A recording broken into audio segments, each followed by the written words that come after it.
Stage 11 of the Vuelta of España, and it just started as a disaster for Nairo Quintana.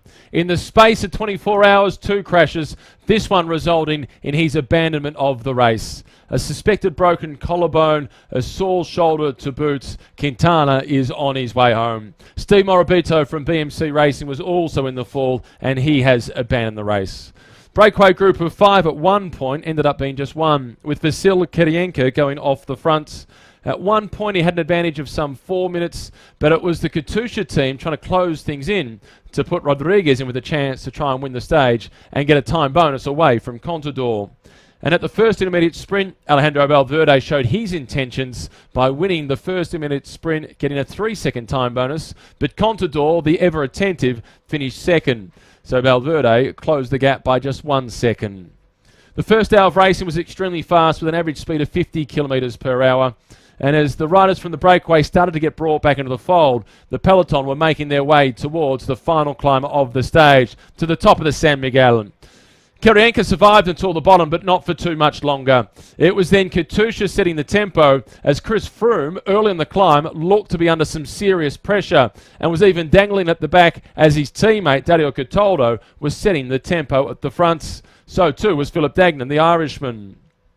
Arredondo, the Colombian from Trek Factory Racing, tried early on the climb, but he simply didn't have the legs, as the big favourites were waiting until it got to the steeper part with pinches of some 14%.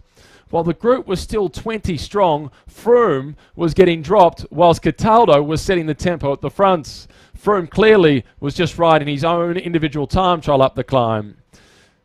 Attack came from Warren Barguil, the Frenchman. The reaction came from Robert Geesink, the Dutchman. And Robert Geesink at one point built up an advantage of 20 seconds.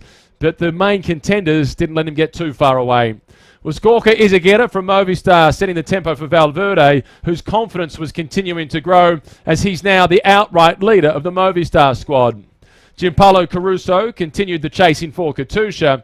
Rodriguez and Valverde having then to mark the attacks of Alberto Contador.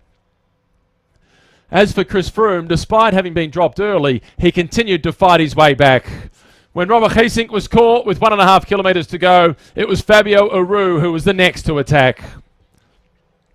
The third place finisher from this year's Giro d'Italia, it was Fabio Aru who found the finish line first. He took the stage win. The second victory in his career, both of them mountaintop finishes in Grand Tours. It was then the sprint for second place. Valverde got that ahead of Rodriguez, so another time bonus for Alejandro Valverde. Contador still leads. His advantage now is 20 seconds ahead of Valverde. It's Rigoberto Urán who's third.